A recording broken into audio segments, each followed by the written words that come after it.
All right, Rabbi, good morning. Let us begin by thanking all of our sponsors. To thank our Talmud Torah sponsors for the month of Elul, Jerry and Sora Wolasky, for dedicating all of the Shemir Drashos and the refuah sheleimah for Zecharya Dov ben Perel Shira. We hope that in the merit of our Talmud Torah, he together with Kol Yisrael have a complete and enduring refuah. And to thank our Week of Learning sponsors, Nancy and David Berkowitz, for dedicating the Week of Learning, the shiurim this week in celebration of their son Jonathan's recent engagement to Rachel Harris. Mazel Tov. Young couple should have Hashem bizucha to go to the chuppah. B'sha'a tova u'mitzlachos. But with that, let us begin. We have a lot to do today. Baruch Hashem, an incredible daf ahead of us. Today's daf is daf ches 8, and we are picking up at Meretz Hashem at the bottom of Zayin Beis 7b. We left off yesterday 2 lines up from the bottom. So just to reorient ourselves a little bit, we find ourselves today in the middle of a machlokes between Rabba and Rav Yosef. Namely, if a person goes ahead and instead of using, we'll call it money, just classical kesef, for Kiddushin, but instead uses an object of value. So the Gemara's example was shirai, a piece of silk. So the shaila is, does that piece of silk require a valuation prior to being used for Kiddushin or not? So Rabba said no, Rav Yosef said yes. Rav Yosef said yes. So Rabba says, so ultimately again, so remember again, in the first iteration of this machlokes, Rabbi said we're talking about a situation where halacha l'maisa, the husband said the value, and indeed it's the correct value. So Rabbi said, therefore halacha l'maisa, you don't need a valuation because he said it was worth 50 zuz, and indeed it is worth 50 zuz. Rav Yosef said halacha l'maisa that it requires a valuation. Why? Because since a woman is often not necessarily well versed in the valuation of items, therefore she is not going to commit to utilizing this as the mechanism for her Kiddushin unless, of course, she explicitly understands the actual value. That was the first version of the machlokes. Igadamri, so what's the alternate version of this? Becholdu nami pligi. The truth is, they argue even when talking about a situation where the silk is worth a minimal value. Rav Yosef Amar Shava Kesef Hariku Kesef. So Rav Yosef holds that ultimately, again, it requires a shuma. Why? Because he holds that something that has the value of money is like money.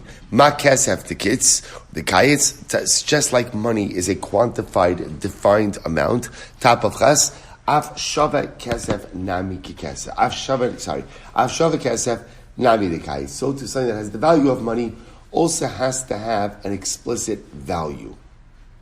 So therefore, I will say, so Rav Yosef is saying that for halacha l'maisa, the same way that if the man were to give money, so money is clearly quantifiable, right? You see how much money is being given. So by Kiddushin, you don't have to just use money. You can even use shava kesef.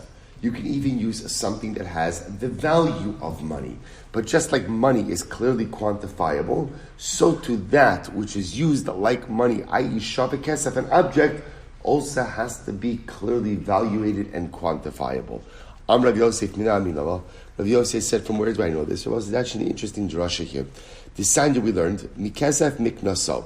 So we'll say, let's give a little bit of context. So the pasuk says as follows: Im od rabos bashadim lefihen yoshib gula so mikesef miknaso. So we'll say this is talking about an eved who was sold, right? An eved ivri. You have a Jewish servant who was sold to a Gentile master. So the halacha is, Torah says that you should try to this. It could be exactly to any form of servitude. But here the pasuk is talking about the idea if he has many years left on his contract of servitude, ultimately, again, his relatives should redeem him, if at all possible. And they should go ahead and pay him out, or pay out the master, for the remaining contract, so to speak, for the servitude. So mikasef miknaso. So literally translated, im od rabos bashanim, if there are still many years left on his, so to speak, his contract, lefiyan yashib gula so mikasef miknaso. In accordance with the amount of years left, they should repay the master mikasef miknaso, from the money or from the value, ultimately, again, of his purchase price. So the Gemara says, mikasef miknaso, bekasef hu nikneh, ve'eno nikneh b'tvuah v'kelim. You could redeem the Eved with money, but you cannot redeem him. Tvuah literally means with grain, or kelim, or ultimately again with utensils. So the Gemara says, what are we talking about over here? Hai tvuah v'kelim heichi dami. when you talk about the use of wheat or utensils, what's the context? He says, Ilema delo miknu behu klal. So if you want to say that halacha l'maisa, that ultimately you can't affect any type of transaction with tevuah and kalim, that's not true. Yashiv geula so amarachmana. The Torah says Yashiv geula so, which literally means Yashiv, they shall pay his redemption. The rabbos shava kasef kekasef. And that teaches us that halacha l'maisa, that the same way you could redeem an eved with money, you could also redeem him with something that is worth money. Shava kasef, v'ida lesku shava pruta, and if it doesn't have a shava pruta, in other words, if the tevuah or kalim in question is not even worth a pruta, so my area tevuah or kalim, why do you have to bring up tevuah and kalim? Afilu kasef nami. As I will say, obviously, say if you have grain or if you have utensils and they're not worth a pruta, then of course it is not going to work for redemption purposes. But the truth is, if it's less than a pruta, then guess what? Money doesn't work either. Money doesn't work either. To which the Gemara says, Elalav de isbahu shava pruta. Rather, we must be talking about a situation where halacha l'maisa, it does have a shava pruta. So we'll say, so again, so we remember, let's take a step back over. So what are we talking about? Torah is telling us that if you want to redeem the Eved Ivri, essentially you look at how much the master paid for him, how many years he has left on his contract, and buy out his contract. Torah is telling me that not only can you use money for that, but you could use Shava Kesef.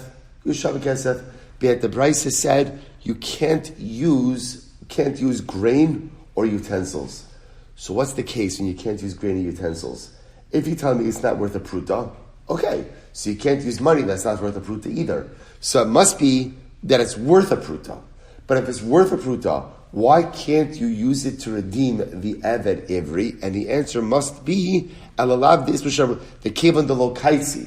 Must be talking about a case where even though I know that it's worth more than a pruta, what's the problem? I don't know how much it's worth. And that's a problem.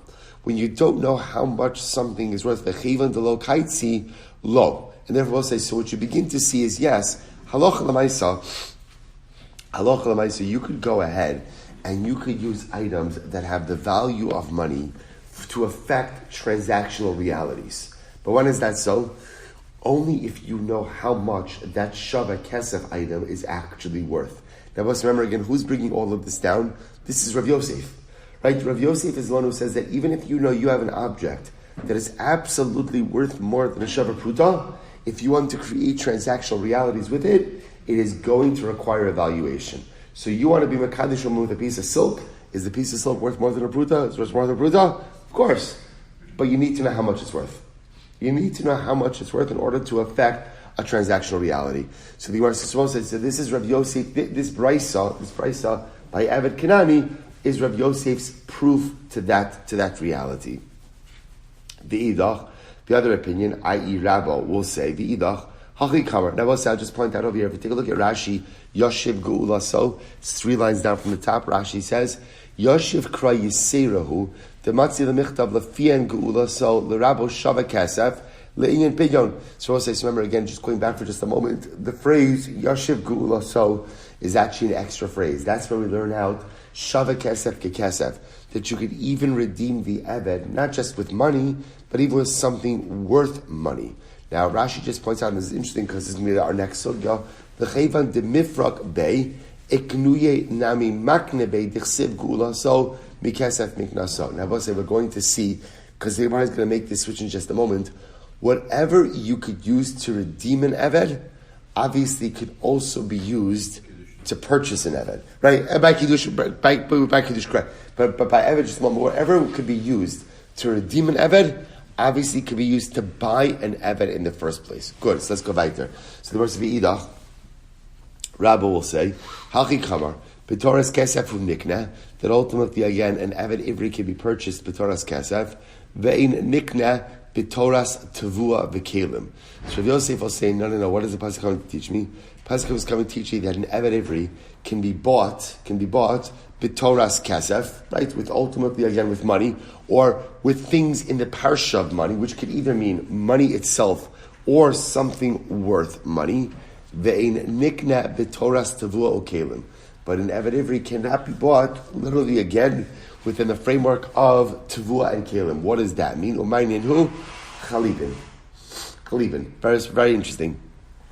So Rabbi will say the pasuk is actually coming to teach me that an Evet Ivri, yes, can be bought within the context of money, which could either mean money itself or something worth money, but cannot be acquired or, for that matter, redeemed with chalipin. Or Rav Nachman, the Peiros la Abdi Chalipin, but according to Rav Nachman, who says that you can't use Peiros right, for chalipin, so ma'ika l'meimar, then what ultimately is the Brisa coming to say when it says tevuah? So the Gemara says, al olam de las bushava pruta. So it says, come back for just a second. It must be that when the Brisa talks about the use of tevuah and kalim, it must be talking about, again, where it's less than a pruta.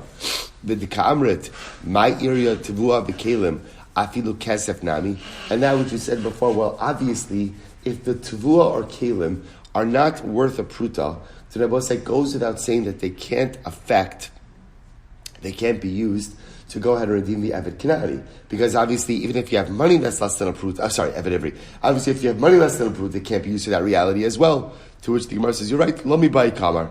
So I'll say Lomi Bai is like it's a stylistic process through which sometimes the Gemara will say A and certainly B.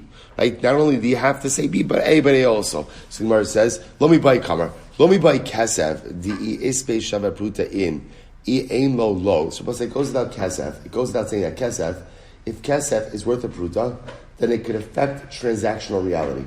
And if it's not worth a pruta, it cannot affect transactional reality. That's obvious. So the Gemara says, in ilo lo aval tvuah v'kelim. Let's listen to this. I might have thought that maybe that by grain and by utensils, ema midimakamakar hana sayu gamar umakne nafshe. So I'll say we're switching gears here a little bit to not talk about necessarily the redemption of an Evet Ivri, but rather again the sale of an Evet Ivri. So we'll say it goes without saying that halacha l'maisa, you can't sell an Evet Ivri, right? An Evet Ivri can't be bought, so to speak, for less than a shava pruta, right? That's obvious, right? So you give him less than a shava pruta, it's not going to be bought. I would have thought that maybe you could buy an Evet Ivri for tevuah or kalim less than a shava pruta. Why? Because we're saying, so remember, we're switching gears for just a moment. Now you want to purchase an Evet Ivri. I will say, if you purchase an Evet Ivri, who does the money go to? The Evet Ivri himself. Assuming you're not purchasing him from an Adon, right? The Evet Ivri himself. So therefore, if you're purchasing an Evet Ivri, I understand that for less than a pruta, you're not going to get him.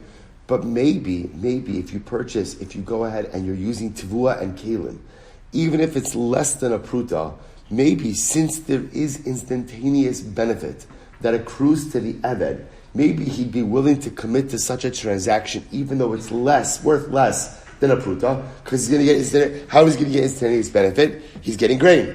He's getting a kli. There's going to be immediate benefit. Maybe he would commit himself to this sale even for less than a pruta. Kamash no. Kamash will say that Allah that doesn't work, that you cannot affect any transactional reality with either money or objects worth less than a shava pruta. So let's say I just take something, right? The incredible Mosar Haskell on this.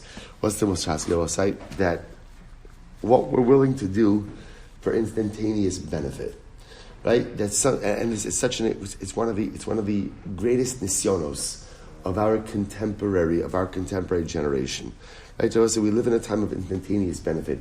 No one wants to have to work hard for anything. We want all of the benefits, but we want we don't want to have to put in any of the effort. So also here you see our whole lives we've been operating with the idea that in order to affect any transactional reality, you always need a pruta. And here at least the pruta. Here the Gemara says there's a havamina, that if you give someone tevuah that's less than a pruta, we'll say, how much tevuah how much grain can you actually get for less than a pruta? I mean, I have no idea, but it can't be a lot. It can't be a lot. And the notion of a person willing to go ahead and literally change the course of their destiny, because an Evet Ivri could be willing to sell himself to someone for a little bit of tevuah, but it's here right now, is the power and the lure of instant gratification, and how scary that is. You know what I'm saying? How much in the pursuit of instant gratification, sometimes we're willing to make bad decisions. We'll say, is this not the entire challenge of chait? We'll say, why do we sin? I mean, I know, no one here knows, but I'll tell you, right? So we'll say, why do we commit averos? There's a lot of different gaiva, taiva, a whole bunch of different. It's so simple. You know what sin offers? You know what chait offers? Chait offers instant gratification. See, mitzvahs, let's be honest, mitzvahs often don't offer instant gratification. They don't, right? Mitzvahs might make you feel good, but not necessarily that same high that an Avera gives you. Right? An Avera gives you immediate pleasure right here, right now. Either there's potentially terrible ongoing detrimental consequences. We'll say that's the lure. That's the lure of instant gratification. The ability to feel good right now and in an intense way can make us commit some of the worst life mistakes. And we'll say, here it is. It's not new. It's not a generational thing. This has always been the great challenge of man, to engage in this cost-benefit analysis between feeling good right here in the moment with long-term detrimental consequences, or having the ability to recognize that feeling good in the moment is not the essence of life. Such an incredible use. In any event, I'm Rabbi Yosef, and I'm so let's back to the Gemara. Rabbi Yosef says, where do I know this? Now remember, Rabbi Yosef is the one who says that even when you know you are using silk that is worth more than a pruta, you still require a valuation. So where do we know this? From the Sanya, Egel zel lepidyon bini. So imagine for a moment a person has 2 pidyon aben. So what does he do? He gives the Kohen a calf. He says, this calf should be for the pidyon of my son. Talis zel lepidyon bini. This cloak should be for the pidyon of my son. Lo amar klum. Statement is meaningless. Okay. Egel zel b'chamish slam lepidyon bini. But if I say, this egel should be worth 5 slime, or is worth 5 slime for the redemption of my son, or talis zu b'chamesh slime lepidyon bini, or this talis is worth 5 slime for the pidyon of my son. So what's talacha? We'll say bino padui. Ultimately, in that case, the son is redeemed. So sorry. So the Gemara says as follows: Hi pidyon hechi dami. Okay, so what's going on over here? Ilema delo shavi. So I'll say, if you tell me that ultimately, again, both the calf and the cloak are not worth this amount. I'm sorry. Good. So I beg God. Ilema delo shavi kol kamine. Then ultimately, again, I'll give Rashi in just a moment. Kol kamine ki amar bechamish slam b'tmiyah. So I'll say again, if the egel is not worth 5 slime, and if the cloak is not worth 5 slime, then what? So is the guy believed to affect the pidyon? In other words, let's take a step back. What's the case? I want to redeem my son. Actually, in our family, there's no pidyon abens. My mother's side of the family are Kohanim. My wife is a Bas Levi. So there are any pidyon abens, and only pidyon abens I've ever attended are other people, Baruch Hashem. In any event, so enough about me. So the Gemara says as follows. The Gemara says, so here's the case, right? A guy wants to be podeh his son. So he goes over to the Kohen, and he says, Kohen, here's an egel, right, for the pidyon of my son. Here's a cloak for the pidyon of my son. So the Gemara says, if you just say that, it doesn't work. If you say, here is a calf that's worth 5 slime. Everybody said 5 slime is the amount of silver, amount of money you need for pidyon aben. That's right. It's worth 5 slime. Here for pidyon aben. Or here's the talis that's worth 5 slime for the pidyon aben. It works. So Gemara says, well, what's the case? If we're talking about a case where the cloak or the calf is worth 5 slime, is not worth 5 slime, so then obviously why should it work? Right? So say just because you say something is worth 5 slime, if it's not worth 5 slime, ultimately again this should not work. Elalav afagav deshavi. Rather, we'll say it must be that halacha l'maisa. We're talking about a case where the calf and the cloak are worth 5 slime, but the chayvin delo kaitzi lo. Now, I will say in case number 1, remember again, there are 2 cases. Case number 1 is where the father of the child just gives the item to the Kohen with absolutely no value attached to it. Case number 2 is where he gives the same object with a value attached to it. Case number 1 does not work. Case number 2 does work. So Rabbi says, what do you see from here? That even when you give an item of value, if it is not fully valuated, ultimately, again, it cannot create a transactional reality. So therefore, again, if you just give the calf, let's say it's clear, everyone knows the calf is worth at least 5 sheleimah, still, unless there was a valuation, you cannot create a transactional reality.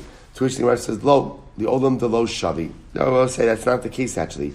The case actually talking about is where the calf or the talis is not worth 5 sheleimah. So what's the case? Ukigon to kabil kohen iluye. We're talking about a case, so it's actually fascinating, where even though the calf or the cloak is not worth 5 sheleimah, the Kohen accepted the object as if it had the value of 5 sheleimah. Ki had Rav Kahana, like Rav Kahana, shakal sudra mi be pidyon haben. Rav Kahana would accept a sudra. We'll say sudra is also a cloak, but it's a cloak that covers the head as well. He would accept that for pidyon haben, right? Amar le'ledidi chazili chamish sheleimah, because he used to say, for me, a cloak that covers the head is worth 5 sheleimah. So we'll say there is a concept like this in halacha where something could have a subjective value, right? Objectively, the item might be worth X, but subjectively, it's worth more. So Rav Kahana said, excuse me, that halacha l'maisa, this item is worth more for me. This head covering is worth more for me. So the Gemara says, Amar Rav Ashi lo Amar Elo Kegon Rav Kahana to Gavra Rabhu. Now this is only for someone like Rav Kahana. Rav Kahana was a great man. Because he was a Gavra Rabba, a great man, we will say it was the custom of great people to wear head coverings. But for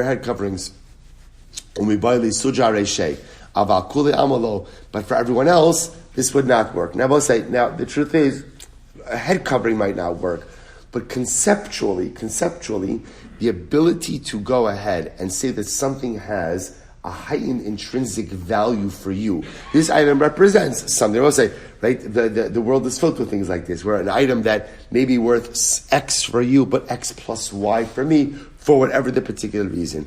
Kiha demar barav ashi zabin sudra mi'imei draba mikuvi shavi asar betleisar. Another example is mar barav ashi once bought a cloak. Now, we'll say a sudra, as opposed to a talis, which is a cloak that only covers the body. A sudra is a cloak, ultimately, again, that covers the head as well, head covering. So Mar Barav Ashi bought a sudra, right, a head cloak, from the mother of Rabbah of Kuvi that was only worth 10 zuz, but he paid 13 for it. Why? We'll say, because for him, ultimately, again, it was worth more. Okay, incredible. Sefer I'll just point out over here, we are left still with this machlokes, Rabbah and Rav Yosef.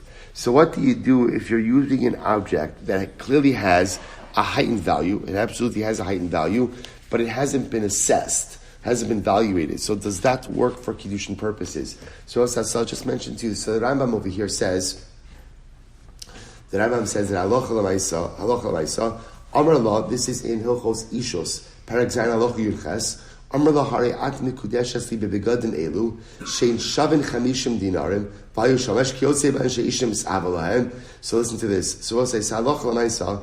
So it's actually interesting. If he's, the way the Rambam frames the halacha is, if you're mekadish woman with an object, and you tell her the valuation of the object, and the valuation is correct, she's mikudeshes. What you understand from the Rambam is that halacha l'maisa, if you're mekadish with an object and you do not attach a valuation to the object, the Kiddushin is not good. So the Rambam really paskins like Rabbah, that whenever affecting Kiddushin with an object, there must be a valuation of that object. Incredible. Let's go right there. I'm sorry? That's Rav Yosef. I'm sorry. Thank you, Rav Yosef. This is Rav Yosef. Thank you. Rambam like Rav Yosef, that the object requires a valuation. Thank you.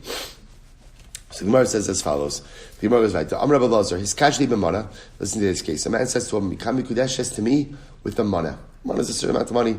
V'nasan la dinar, but he only gives her a dinar. So what's the halacha? Harezu mikudeshes v'yashlim. The halacha is she's mikudeshes, and he just owes her the rest of the money. That's the halacha. Owes her the rest of the money. So my time, what's the reason? Kevan the Amar la mana v'yav le dinar. Kiman the Amar la amanas dami. V'amravuna amarav kala amar amanas kamar me'achshav dami. Because we're supposed to listen to this. Essentially, when he tells her, become mikudeshes to me with a mana, so I will say that is the equivalent of saying almanas. So essentially what he's saying is, become mikudeshes to me on the condition I give you a money. And therefore, again, whenever you say amanas means me'achshav. You should become mikudeshes to me as of now, but there's a retroactivity that is triggered ultimately again when he finishes paying up. Fine. So in other words, even though he only gave her a dinar now, that's the beginning of the payment. And she's mikudeshes. Meisvei, nor is the kasha, his kachli b'mana.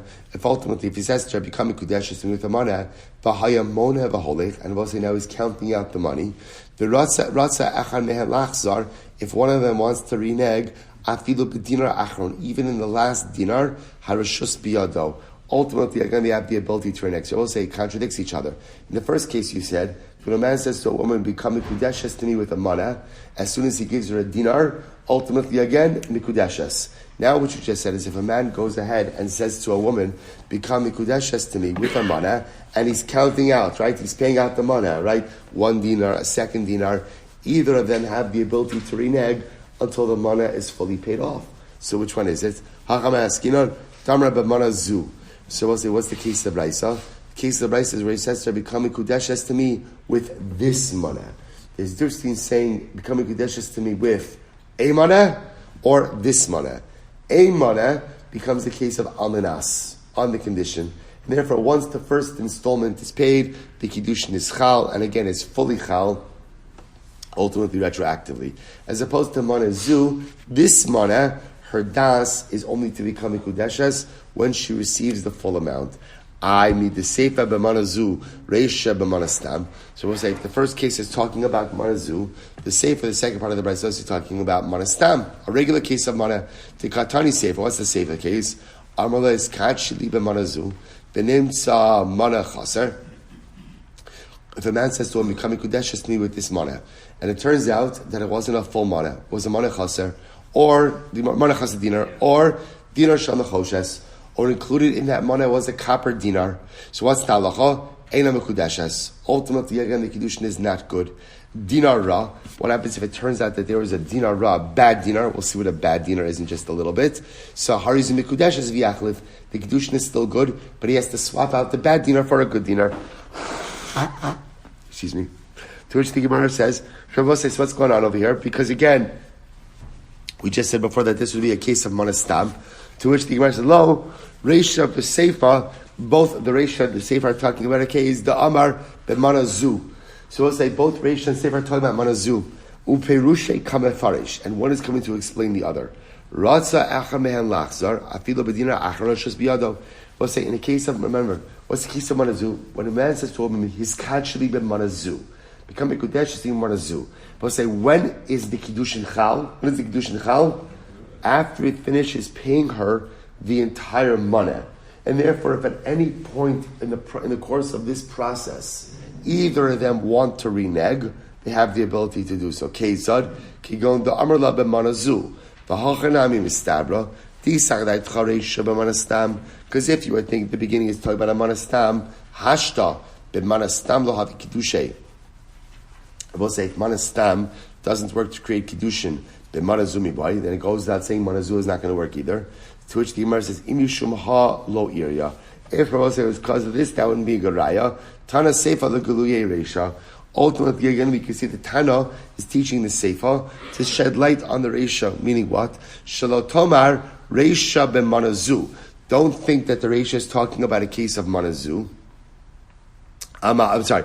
Don't think that the Reisha is just referring to Manazu. Aval Manastam have a Kiddushin, but maybe in the case of Manastam, ultimately again the Kiddushin would be good. Tana Seifa b'Manazu, therefore the Seifa turns out in the case of Manazu, Michlal the Reisha b'Manastam.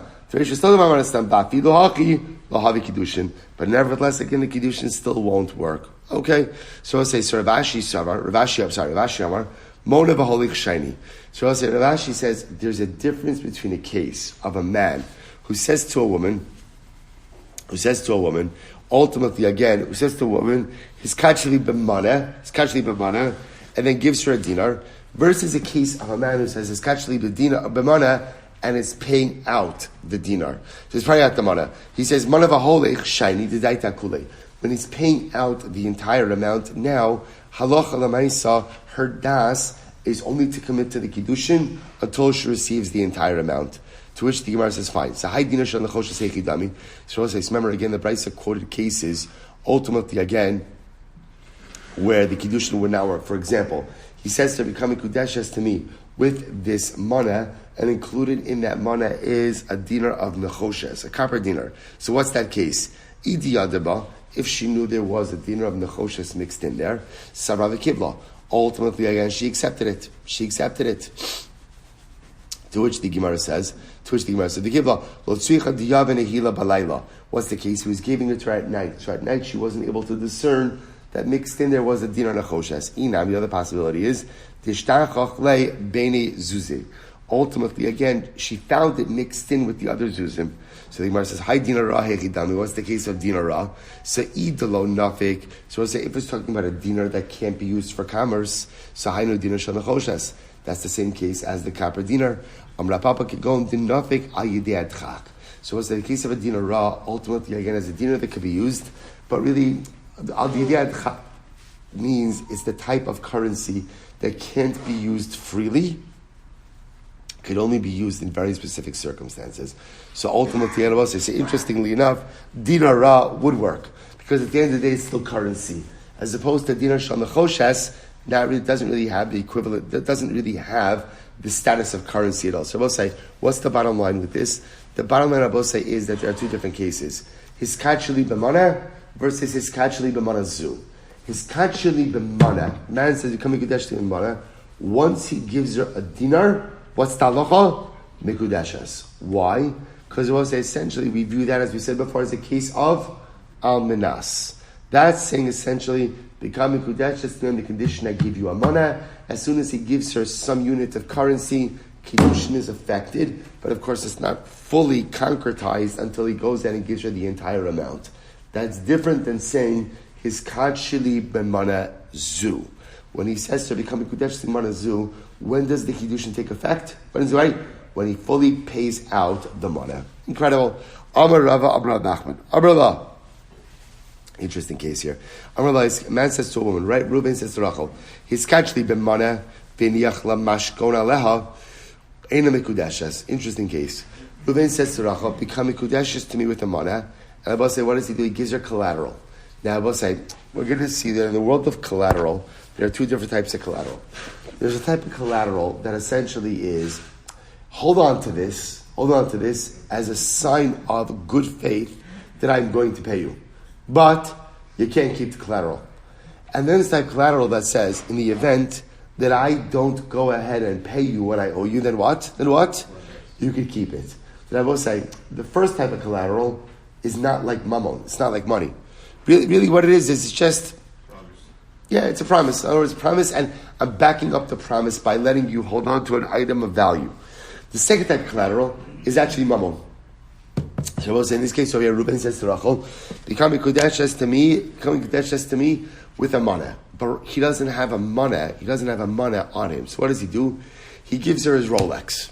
Right here, hold on to this. His das is not that she should keep the watch. If he goes ahead and does it, right? His das, I'm going to get you the money. Just hold on to this to show you that I'm serious. So we'll say, what's halacha? En mikudeshes. We'll say, why should not mikudeshes? Why? He hasn't given her anything. I'm a base. Mana in kan, mashkon in kan. He hasn't given her a mana, and he hasn't given her a mashkon. In other words, he hasn't given her an item of value. Look at Rashi. Mana in kan, mashkon ino shavet klum, shena mashkon matana. I will say the whole chap over here, it's clear, he's not giving her the mashkon to keep in the event that he does not pay her the money. I'm going to pay the money. This is just to show you that I'm serious.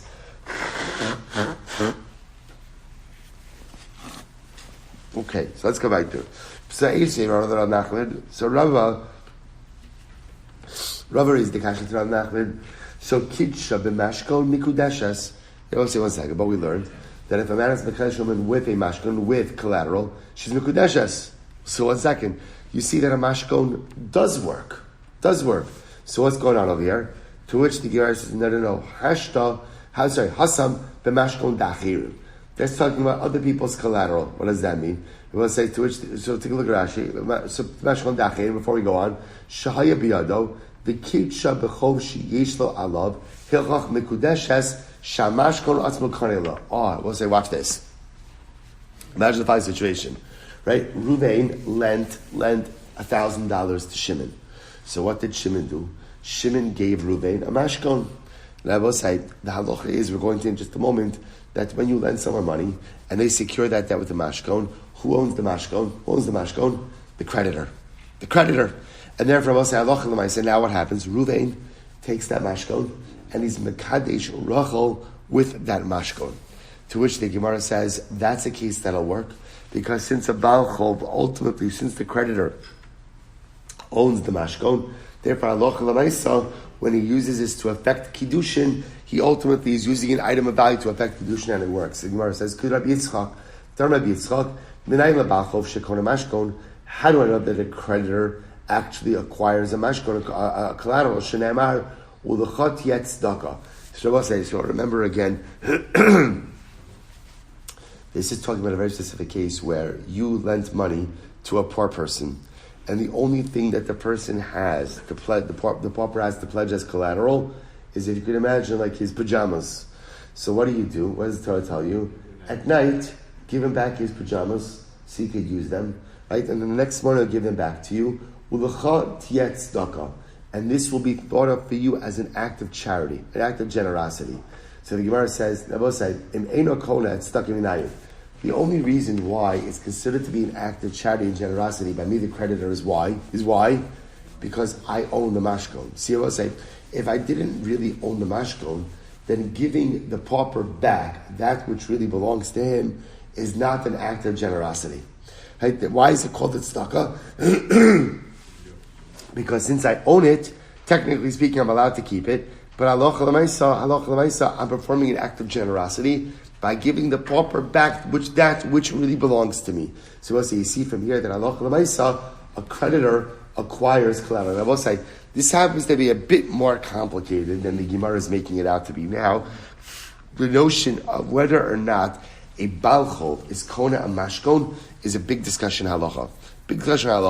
So I'll say, so now we're kind of taking it for granted that there is some quasi, we'll call it at least some quasi level of ownership. We'll say, interestingly enough of an ownership to what? To use it as a vehicle of Kiddushin. It's very interesting. Very interesting. So the Gemara says, Rav Huna bar Avin Zobin Hahu Amsa Bepriti. So let's listen to this. Rav Huna bar Avin bought a maidservant for some prutos. What happens? Lo hava ba'adayu. I should say he actually sold a maidservant for some prutos. Lo hava ba'adayu. But we'll say ultimately again he didn't have the prutos on him. Right? It changes it over here. Right? So it changes it over here. Fine. So about that. So the purchaser didn't have the prutos on him. So what happens? We'll say osivu naskale. So ultimately, again, gave him a silver bar as collateral. L'sof iyeka amsa. So we'll say what happened afterwards. Afterwards, the value of the maidservant. Ultimately, again, went ahead and went up. So now what happens? The seller wanted to renege because now he could get more money ultimately for the maidservant. The buyer wanted to say, well, I put down collateral. So if you put down collateral, the sale is done. You can't go ahead and back out. So let's go to Rabbi Ami. They came from Rabbi Ami. Amar lahu priti einkan naska einkan. Rabbi Ami said there's no sale because the prutim, right, the coins were not given, and the silver bar that was given Rabosai. Remember again, go back before that, two types of collateral. One type of collateral is actually to affect the transaction. One is more to say, I'm serious about coming back to the table with the money. Apparently, again, the type of collateral was given was the second type of collateral, not really meant to be a form of payment, but rather just to be a display of seriousness to commitment to the transaction. So therefore, Rabbi Ami said there's no sale here, and therefore seller has the ability to back out. Incredible. Tan Rabbanan, his kachli b'mana. So this is an interesting case here. Imagine the following situation. Reuven goes over to Rachel. Reuven says to Rachel, become mikudeshes to me with a mana. Okay, so they'll say, what does she do? Natlasa v'zarkasa liyam ali or liyar. She takes the money and she throws the money into the sea or into the fire, or the chol davra avid. The point is, she takes the money and then she destroys it. So what's halacha? And in the kudeshes. She's not the kudeshes. I shed the sinu kameh, have a Kiddushin. What do you see from here? You see from here that if she were to accept the money, but throw it back at him, she would be the kudeshes. Right? I was going to say, it sounds like over here the reason why she's not the kudeshes is why? Because she's destroying the money. But it sounds like over here, if he were to give her the money, then she were to take it and throw it back at him, she would be mekudeshes. The Gemara says, "Ha ka'amrale shakil lo ba'ina." I will say, in general, like again, you don't really have to be like a relationship expert, but like if a woman takes the kesef kiddushin and then throws it back at the guy, bepashtos, she might be politely declining the offer of kiddushin. To which the Gemara says, "No, lo mi bai kar." Listen to this. So lo mi bai kamar. Lo mi bai shadasinu kamei to lo havi kiddushin. I will say, it goes without saying that either she accepts the money but she throws it back at him. That's not kiddushin. That's not kiddushin. Aval zarkasel yam olu ya'ar. Listen to this, I will say. But in a case where she throws it into the sea, or throws it into the fire, ema kevan de mechayva behu kiddushi kadosh right kiddushay kadosh nafshay. Now both say, like, remember this. Here's the difference. If Reuben gives Rachel money, she accepts it, throws it back in his face. It goes without saying that's not kiddushin. But watch this. In the case where Reuben gives Rachel kiddushin, and she throws it into the fire or into the sea. I will say, so before anything else, ultimately again, who's responsible for that money? Who's responsible for that money? Rachel. So I might have thought about saying, listen to this. So now she's on the hook for that money. I would have thought that she is committing herself to kiddushin. If she's committing herself to kiddushin, v'hadaka avdahachi, so why is she throwing the money into the fire, into the sea? The Gemara says, Savra ibdike lahaygavra irasach nohu olo. So I said, this is incredible. So if she's committing herself to the kiddushin, so at the end of the day, why is she throwing the money into the seer, into the fire? What is she doing? I want to test his temperament. I want to see what kind of guy this is. Right? So I will say, so remember, because since anyway, if she takes the money and she throws it back at him, no harm, no foul, right? There's nothing going on over here. Right? Then say nothing. So right, obviously what she's saying is, I don't want to be married to you, take your money back, get out of here. Lamaisa, if she accepts the money, she throws it into the sea, throws it into the fire, halacha lamaisa, she's on the hook for that money. So maybe what's really happening over here is she's saying, I'll marry you. I want to see what kind of midos you have. Right? What happened, let's say, is like the Gemara that says, you can tell a lot about a person in three ways, right? Koso, kiso, kaso. Right? How does a person act when they drink? How does a person spend their money? And what is a person like when they get angry? So she figures, I'll get married to you. I'd like to see what you're like when you get angry. Which also, by the way, is also such an incredible yesod in marriage. Let's say, a man would never do this, right? Why would a man never do this? You don't throw good money into the sea or into the fire, into anything else. So what you see over here is for a woman in a relationship, having a husband who is going to treat her in a proper way is much more important than any amount of money. See, men will sometimes choose money over relationship. Women will always choose relationship over money. So you're losing out on the kesef kiddushin. You're losing out on the money. Better to know the quality of the man that I am marrying than to go ahead and have the money. It's such an incredible yesod in the difference in relationship. And even, so I'll say, I would have thought that's what's happening over here. Kamash lo, no. So I'll say, Kamash lo, that's not it. Kamash lo, if a woman receives kesef kiddushin and what? Either throws it back in the guy's face or throws it into the fire, to the water, she's not mikudeshes. So Rabbanan, his kachli b'mana, listen to this what I'll say. A woman says, Reuben says to Rachel, become mikudeshes to me with a mana. So she says, Tneim la'avicha, la'abo la'avicha. She says, give it to my father or to your father. Ein mikudeshes. So she's not mikudeshes. Ein mikudeshes. We'll say why? Because Lamaisa, it sounds like what she's saying over here is, give your money to someone. Give money to someone else. First white line. Almanas sheikablum li. Now, however, if she says ultimately again, yes, I'll become mikudeshes to you on the condition that you give it to my father, to your father, then ultimately again mikudeshes. So that makes sense. That makes sense. Yeah, Mikudeshes. Tana Abba lo dicha kocha dereisha. So I will say it's interesting. In the first case, we bring down father to teach us the power of that case. So we'll say, so in other words, even when he says to her, become Mikudeshes to me, and she says, give it to my father, even in that case, I will say what she's saying is give your money to someone else. Tana avicha lo dicha kocha de seifa. And I will say, in the second case, where she says, give it to your father, I'll become Mikudeshes to me on the condition that you give it to your father, even though she's saying, give it to my father-in-law, since she's saying, I'll become Mikudeshes to me on the condition, give it to my father-in-law, that case works as well. Incredible. I will say second white line. Hiskachi b'mana. Reuven says to Rachel, become Mikudeshes to me with the mana. So Tneim leploni. So I'll say, she says, give the money to Shimon. Eina Mikudeshes. Ultimately, again, she's not Mikudeshes. Why did I both say? Because we view her statement as saying, just give the money to someone else. Almanas sheikablinli. But if she says, give the money, right, I'll become Mikudeshes to you on the condition you give the money to Shimon, then Mikudeshes. Rabbi said that case works. Now, why do you need both of these cases? Rabbi says the two cases are saying the same thing, right? We just said before.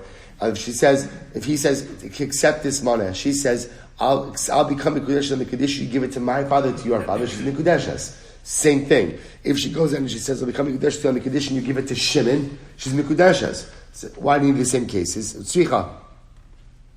If it were just the case of my father, your father, Hasamu Diki Amra Al Benas Shikablim Miabe Kiddushin, the Samcha Daita Ilahu. I might have say, in the case of a father or father-in-law, those are people she depends on to execute proper agency. Savra Avdin Li Shlichusai. These people, my father-in-law will act as my agent. Ava Ploni Lo. I will say, in the case of just stam a guy who says that she's really relying on him to be an agent. Therefore, again, I will say, the Gemara says, even if she says on the condition you give it to Shimon, that is going to work as well. Ploni. Had it just said the case of Shimon, I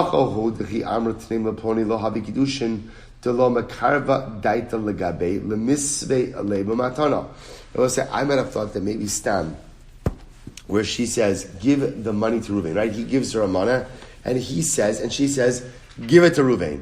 That's a case, ultimately, again, where the Kiddushin will not work. Why will it not work? Because since she has no sheikhus to Shimon, ultimately, again, she's not just going to give him stam a gift. But in the case of my father, your father, where there is a closeness to both of these people, maybe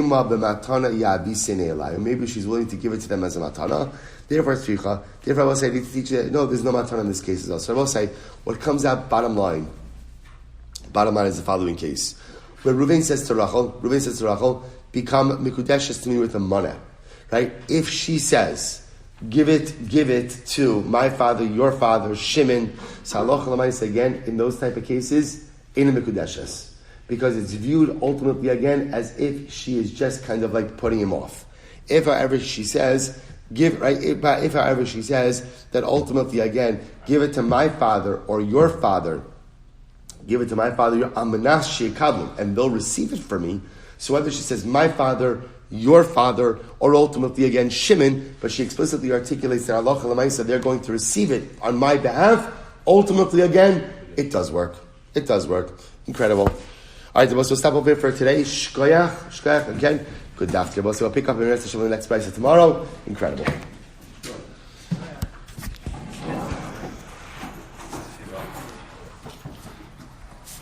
No, something wrong.